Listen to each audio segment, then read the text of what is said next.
Good evening students. मैं advocate Neha Singh आप सभी का अपने यूट्यूब चैनल एडवोकेट नेहा की पाठशाला में एक बार पुनः स्वागत करती हूँ। स्टूडेंट्स, अभी हम लोग आधुनिक भारत पढ़ रहे हैं और आधुनिक भारत के लेक्चर के क्रम में हम लोग students British east India company के व्यापारिक इतिहास को पढ़े कि कैसे कैसे वो लोग व्यापार से साम्राज्य तक स्थापित होते हैं।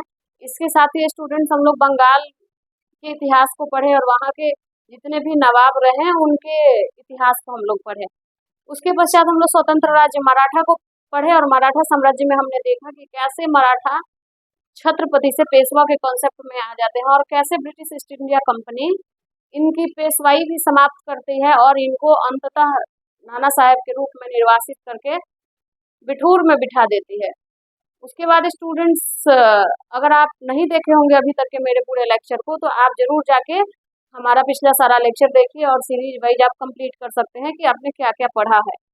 तो इस क्रम में स्टूडेंट्स हमने ये देखा कि कैसे प्रथम आंग्ल मराठा युद्ध हुआ, कैसे ब्रिटिश ईस्ट इंडिया कंपनी के पास अपने आप सेकेंड आंग्ल मराठा युद्ध का न्योता पहुंच गया और कैसे student British east India company ने लॉर्ड हेस्टिंग्स के नेतृत्व में पिंडारियों का दमन करते हुए तीसरे आंग्ल मराठा युद्ध को अंजाम दिया।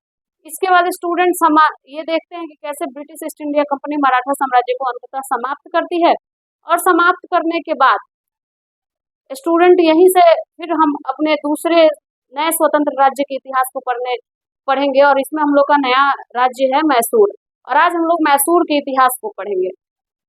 स्टूडेंट्स, मैसूर के इतिहास को जब हम पढ़ते हैं तो अचानक ही मैसूर नहीं आया। जिस प्रकार मैंने अपने पिछले क्रम में आपको बताया कि छत्रपति से पेशवा कैसे बने, उसी प्रकार हम ये देखेंगे कि मैसूर राज्य की उत्पत्ति कैसे हुई। क्योंकि अगर हम नहीं जानेंगे कि मैसूर राज्य की उत्पत्ति कैसे हुई तो हमें ये भी समझ नहीं आएगा कि ये वाडियार वंश कहाँ से आ गया। तो मैं आप लोगों को एक बार फिर ले चलती हूँ स्टूडेंट्स मध्यकालीन भारत के इतिहास में। और मध्यकालीन भारत के इतिहास में मैं स्टूडेंट्स आप लोगों को ले चलती हूँ सन 1336। ये काल बहुत ही इम्पोर्टेंट है। दिल्ली सल्तनत का एरा चल रहा था उस टाइम। 1336 ईस्वी में दक्षिण भारत में हरिहर और बुक्का नामक दो भाइयों ने क्या किया, विद्रोह कर दिया और विद्रोह करने के पश्चात 1336 ईस्वी में स्टूडेंट विजयनगर साम्राज्य की स्थापना की। 1336 ईस्वी में विजयनगर साम्राज्य की स्थापना हुई। क्योंकि मैं मैसूर पढ़ा रही हूँ तो मैसूर का इतिहास कर्नाटक से जुड़ा हुआ है, तो उसको अचानक समझने से अच्छा जरूरी है कि हम ये समझे कि मैसूर की उत्पत्ति हुई कैसे। 1336 में स्टूडेंट विजयनगर साम्राज्य की स्थापना हुई। इस पर कई राजवंशों ने शासन किया। हिंदू राज्य था। सबसे महत्वपूर्ण शासक इस राजवंश के थे कृष्णदेव राय। कृष्णदेव राय के बारे में आपको मैं बता दूं कि मुगल शासक बाबर की भी पुस्तक में लिखा हुआ है। बाबर कहता है कि अगर वो किसी एकमात्र हिंदू शासक से प्रभावित है तो वो कृष्णदेव राय हैं। और बहुत सारी बातें, उनके युद्ध कला से भी, उनके प्रशासनिक व्यवस्था से भी वो बहुत प्रभावित था। तो इस क्रम में हम जब देखते हैं कि 1336 में विजयनगर साम्राज्य की जो स्थापना होती है, उसी विजयनगर साम्राज्य का पतन हो जाता है 1565 में तालीकोटा युद्ध के बाद। पतन के बाद स्टूडेंट ये साम्राज्य जैसे तैसे चलता है। उसके बाद मैं आपको बता रही हूँ, मैं यहाँ लिखती हूँ मैसूर, अगर आपको दिख रहा होगा तो आप जरूर ध्यान दीजिएगा। मैसूर को हम पढ़ने जा रहे हैं और मैसूर का जो इतिहास है, कर्नाटक राज्य का नाम आप सुने होंगे। तो कर्नाटक का पठार जो था वो दो भागों में बटा हुआ था। उसका पश्चिमी भाग का नाम था मालवार, ये साउथ का एरिया था। और कर्नाटक, यही विजयनगर के बारे में बता रही हूँ। और दूसरा उसका हिस्सा था मैसूर, ये पश्चिमी एरिया था। पश्चिम मालवार पश्चिमी हिस्सा था और दक्षिणी हिस्सा था मैसूर। विजयनगर का पतन हो गया, विजयनगर का दक्षिणी हिस्सा, पठार का हिस्सा जो है ये है मैसूर। विजयनगर के पतन के बाद कर्नाटक का दक्षिणी हिस्सा आप देख सकते हैं, ये आपके भारत के दक्षिण का हिस्सा मैंने बनाया हुआ है। मैं इसलिए पहले से बना दी थी कि मेरे लिए पढ़ाना आसान हो जाए। तो ये है विजयनगर साम्राज्य का दक्षिणी हिस्सा। इसी दक्षिणी हिस्से पर मैसूर का उदय होता है। अब मैसूर का उदय होता है तो आप स्टूडेंट इस मैप को ड्रॉ कर लीजिए। इसके बाद में अब मैसूर के उदय के बाद यहाँ पे कौन सी घटनाएं घटती हैं उसके बारे में मैं बताती हूँ। आप पहले इसको इस साइड वाले मैप को ड्रॉ कर लीजिए।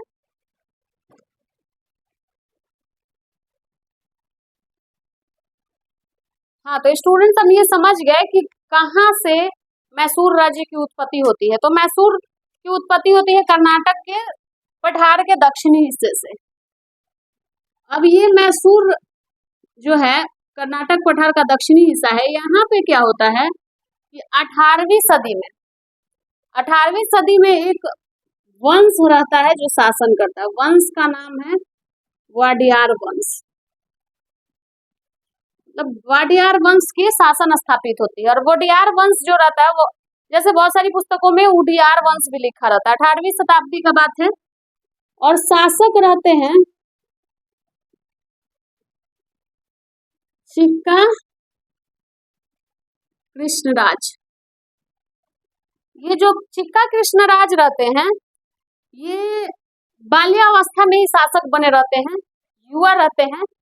तो आपने पिछले इतिहास के क्रम को देखा है कि जितने भी या तो बाल्यावस्था में शासक बने या युवा अवस्था में शासक बने, उनके एडमिनिस्ट्रेशन को संभालने के लिए किसी न किसी व्यक्ति को नियुक्त किया गया जो उनके प्रशासन में उनका सहयोग करे। यहाँ भी वैसा ही बात था स्टूडेंट।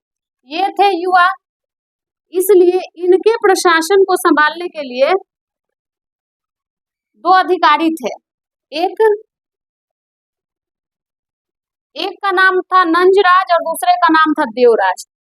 ये दोनों भाई थे। चिक्का कृष्णराज के दरबार में नंजराज और देवराज नामक दो भाइयों का बहुत ज्यादा वर्चस्व था। कारण क्या था कि इनके साम्राज्य में दो पद था। एक सर्वाधिकारी,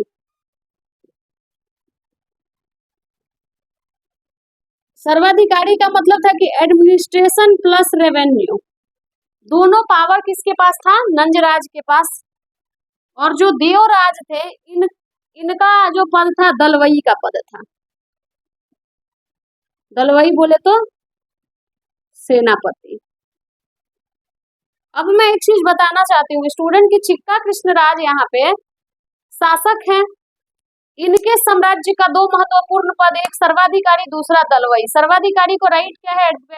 एडमिनिस्ट्रेशन प्लस रेवेन्यू। और दलवई का काम है, मतलब दलवई सेनापति को बोला जा रहा है। ये दोनों महत्वपूर्ण पद जिससे एक साम्राज्य को चलाया जाता है वो दोनों भाइयों के पास सुरक्षित है। अर्थात दोनों भाई इस साम्राज्य के क्या है? डिफेक्टो हैं, यही संभाल रहे हैं प्रशासन को। और ये चीजें क्या थी? कोई भी निर्णय यही ले रहे हैं दोनों भाई। निर्णय लेने की स्वतंत्रता नहीं है चिक्का कृष्णराज को। चिक्का कृष्णराज भी युवा अवस्था में आते हैं, वो सम्राट बनते हैं। अब इसमें क्या होता है कि चिक्का कृष्णराज की माता जी जो रहती हैं, ये जो एडमिनिस्ट्रेशन की सारी निर्णय जो नंजराज और देवराज लेते हैं, जिससे प्रशासन में और साम्राज्य के लोग भी प्रभावित होते हैं। जैसे आम जनता जो होती है वो इन लोगों से बहुत परेशान होती है। और ये चीज चिक्का कृष्णराज की माता जी को बिल्कुल भी ठीक नहीं लगता है। और इससे चिक्का कृष्णराज की माता परेशान रहती हैं और परेशान रहती है। और उसी दौरान उनको एक रामबाण हाथ लगता है। और मैं उस रामबाण के बारे में बताने जा रही हूँ स्टूडेंट, तब तक आप इसको नोट करिए।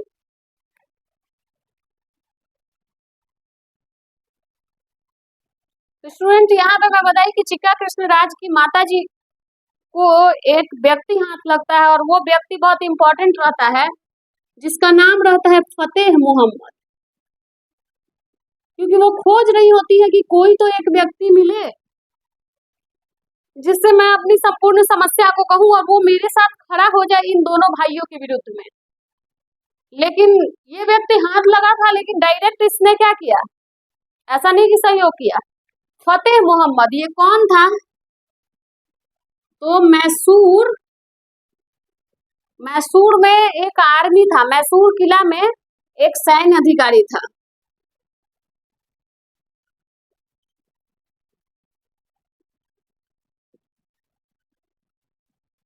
अब ये जो फतेह मोहम्मद थे, ये मैसूर में एक सेना के अधिकारी थे।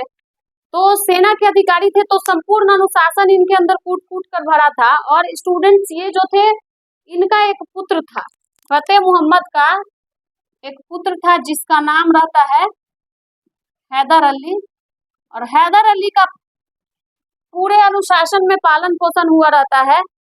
फतेह मोहम्मद ऑलरेडी आर्मी के अधिकारी रहते हैं, मैसूर के आर्मी के अधिकारी रहते हैं। अपने पुत्र को पूरे सैन्य कुशलता का ये ट्रेनिंग दिए रहते हैं। सेना को संभालने से लेके हथियार चलाने तक में कुशल रहता है हैदर अली। हैदर अली का मैं बता दे रही हूँ कि जन्म कर्नाटक के कोलार में हुआ रहता है।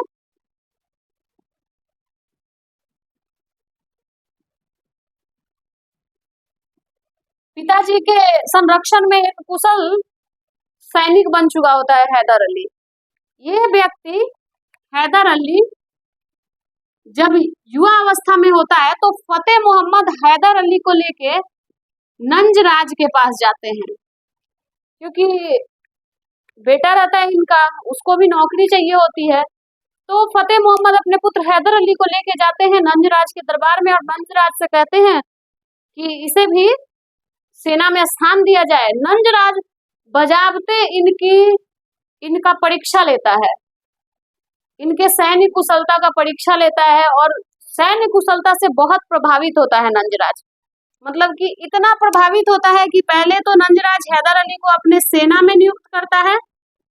सेना में नियुक्त करने के बाद वो उनके कार्य कुशलता से इतना प्रभावित होता है कि कुछ ही समय बाद वो अपनी सुरक्षा में नंजराज, देखिए चिक्का कृष्णराज शासक हैं, लेकिन निर्णय कौन ले रहा है? नंजराज। नंजराज पहले सेना में हैदर अली को अपॉइंट करते हैं, उसके बाद क्या करते हैं कि वो अपनी चीफ सिक्योरिटी में इसको हेड बना देते हैं। जैसे उनकी जो प्रमुख सुरक्षा व्यवस्था रहती है उसका प्रमुख नियुक्त कर देते हैं हैदर अली को। इतना ही नहीं, जब ये हैदर अली अपनी कुशलता को प्रेजेंट करते जाते हैं और इनकी कुशलता को, सैन्य कुशलता को, प्रशासनिक कुशलता को देखते हुए नंजराज इतना प्रभावित होते हैं कि 1755 ईस्वी में इन्हें डिंडीगुल का फौजदार नियुक्त कर देते हैं।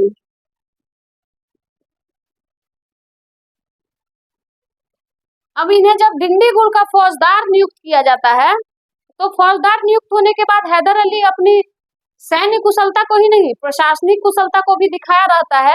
ये जैसे डिंडीगुल का फौजदार नियुक्त होता है, ये क्या करता है कि यहाँ पे ये फ्रांसीसियों के सहयोग से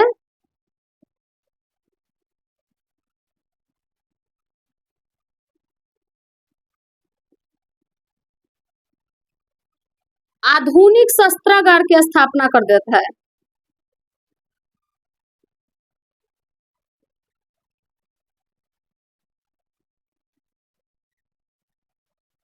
डिंडीगुल में फ्रांसीसियों के सहयोग से हैदर अली क्या करते हैं कि आधुनिक शस्त्रागार की स्थापना करते हैं। अभी तक चिक्का कृष्णराज के नेतृत्व में जो ये मैसूर में शासन चल रहा होता है वो हिंदू शासन चल रहा होता है। अब मैं आपको बताती हूँ कि जैसे ही ये फ्रांसीसियों के सहयोग से आधुनिक शस्त्रागार की स्थापना करते हैं डिंडीगुल में, इसकी सूचना मिलती है चिक्का कृष्णराज की माता जी को, और जब वो ये सुनती हैं तो वो बहुत प्रभावित होती हैं और कहती हैं कि क्यों नहीं हैदर अली से ही मिला जाए। और वो अपने एक सबसे विश्वस्त आदमी, जो कि जिनका नाम था खांडे राव,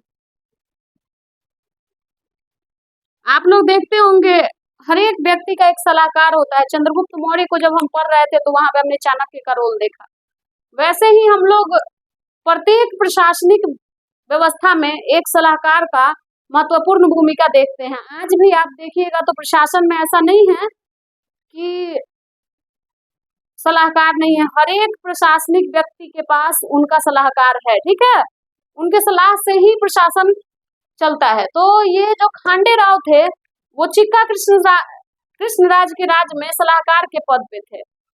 इनको चिक्का कृष्णराज की माताजी कहती हैं कि आप मुझे हैदर से मिलवाइए, एक मीटिंग फिक्स करवाइए। खांडे राव ये करते हैं। खांडे राव के प्रयास से हैदर अली का चिक्का कृष्णराज की माताजी से मिलना होता है, और वहां पे ये अपनी समस्या बताती हैं और कहती हैं कि ये दोनों भाई जो नंजराज और देवराज हैं वो प्रशासन पे एकाधिकार अपना स्थापित कर लिए हैं, इसलिए जरूरी है इन लोगों को इस पद से हटाना। अगर तुम हमारी मदद करते हो, हैदर अली के पास ये प्रस्ताव रखती हैं कि अगर तुम हमारी मदद करते हो तो जो सर्वाधिकारी का पद है वो हम तुम्हें प्रदान करेंगे। इसलिए हम तुमसे सहयोग चाहते हैं इन दोनों को समाप्त करने के लिए, इन दोनों की जो मोनोपोली है उसको समाप्त करने के लिए। हैदर अली मान जाते हैं और मानने के बाद ये क्या करते हैं कि खांडे राव को अपना सलाहकार नियुक्त करते हैं, क्योंकि बहुत चीजों की जानकारी उनको होती नहीं है, क्योंकि वो तो एक सैनिक रहते हैं और डिंडीगुल के फौजदार रहते हैं। तो खांडे राव के सहयोग से अब ये प्लान करते हैं कि कैसे इन लोगों को हटाना है।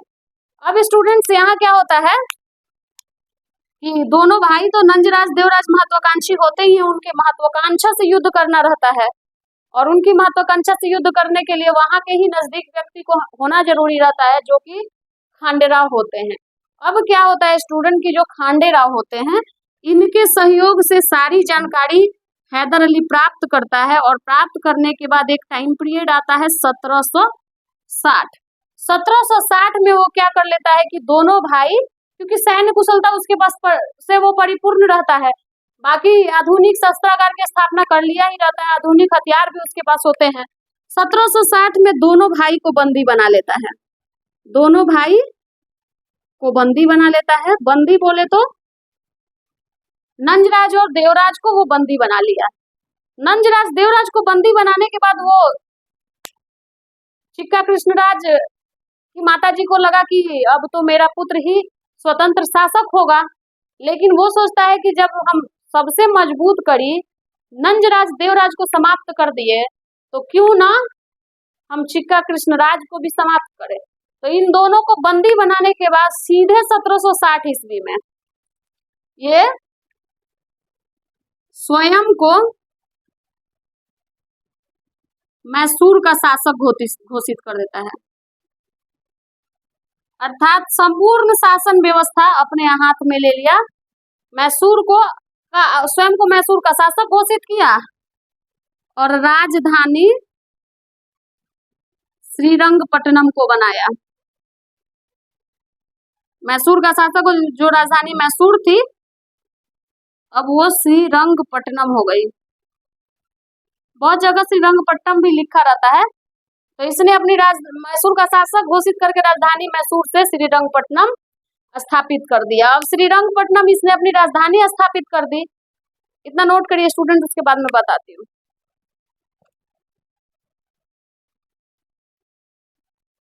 इसने अपनी राजधानी मैसूर से क्या की, श्रीरंगपट्टनम स्थापित कर दी। इसके बाद अब मैं स्टूडेंट यहाँ आप लोगों का ध्यान आकर्षित करवाती हूँ 1722 से 1782, ये क्या है, हैदर अली का टाइम पीरियड है, कालखंड है। अब इस टाइम में देखिए जब इस क्षेत्र पे मैसूर में हैदर अली का शासन स्थापित होता है, उसी टाइम में ये यहाँ पे मराठा शासन कर रहे होते हैं, ये रायचूर का दोआब है, और यहाँ पे मद्रास में ब्रिटिश ईस्ट इंडिया कंपनी की मद्रास प्रेसिडेंसी रहती है, यहाँ पे हैदराबाद के निजाम रहते हैं, और यहाँ पे त्रावणकोर, केरल का त्रावणकोर का क्षेत्र है। अब हैदर अली के पास क्या था कि ये चारों तरफ से हैदर अली घिरे हुए थे और ये मैसूर में वहीं के व्यक्तियों को हटा के, वहां के विश्वस्त लोगों को हटा के मैसूर में अपनी शासन स्थापित किए रहते हैं। तो इनका क्या था कि मैसूर का फ्रांसीसियों के साथ तो इनकी मित्रता थी, क्योंकि फ्रांसीसियों के सहयोग से तो ये डिंडीगुल में क्या किए थे, आधुनिक शस्त्रागार की स्थापना किए थे। मैसूर तथा मद्रास प्रेसिडेंसी के बीच, जैसे मैसूर है यहाँ मद्रास प्रेसिडेंसी के बीच सीमा विवाद था, और ये आधुनिक शस्त्रागार जब घोषित ये बना रहे थे या बना लिए थे, उस टाइम के बाद ब्रिटिश ईस्ट इंडिया कंपनी इनसे क्या थी, रुष्ट थी, क्योंकि ये स्वतंत्र होकर ये बनाए थे, फ्रांसीसियों के सहयोग में थे, जिसके कारण इनकी समस्या ब्रिटिश ईस्ट इंडिया कंपनी से बनी रही। और यहीं पे स्टूडेंट न्यू पढ़ेगी प्रथम आंग्ल मैसूर युद्ध का। और क्या रहा है प्रथम आंग्ल मैसूर युद्ध का इतिहास, ये हम स्टूडेंट्स कल के लेक्चर में देखेंगे। कहाँ कैसे इसकी नींव पड़ती है, कौन कौन इसमें भाग लेता है, उस समय कौन रहता है भारत का मुगल शासक कौन रहता है, और कैसे ये युद्ध समाप्त होती है, किसकी विजय होती है, कौन पराजित होता है। अगर इन सब चीजों को जानना है तो आप हमारे साथ हमारे YouTube चैनल पे बने रहिए। नेक्स्ट लेक्चर में मैं ये सारी चीजें जरूर बताऊंगी। और हाँ, आप लोग प्रीवियस ईयर क्वेश्चन बनाना बिल्कुल भी मत भूलिए, आप प्रीवियस ईयर क्वेश्चन को सॉल्व करते रहिए। अगर कोई समस्या होती है तो आप 8 से 9 के बीच में हमारे साथ लाइव सेशन में जुड़िए और अपनी समस्या को बताइए, हम जरूर आपका सहयोग करेंगे। थैंक यू स्टूडेंट्स, आप हमारे चैनल को शेयर करिए, लाइक करिए, सब्सक्राइब करिए।